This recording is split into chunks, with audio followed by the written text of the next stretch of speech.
Meaning of decagonal. Decagonal. Decagonal. Decagonal. Decagonal. Decagonal is an adjective used to describe a shape or object that has 10 sides. It is derived from the Greek word deca meaning 10, and gonia meaning angle. A decagon is a polygon with 10 sides and 10 angles.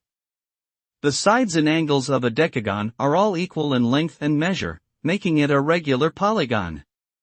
A decagonal shape can be found in various forms such as architecture, art, and mathematics.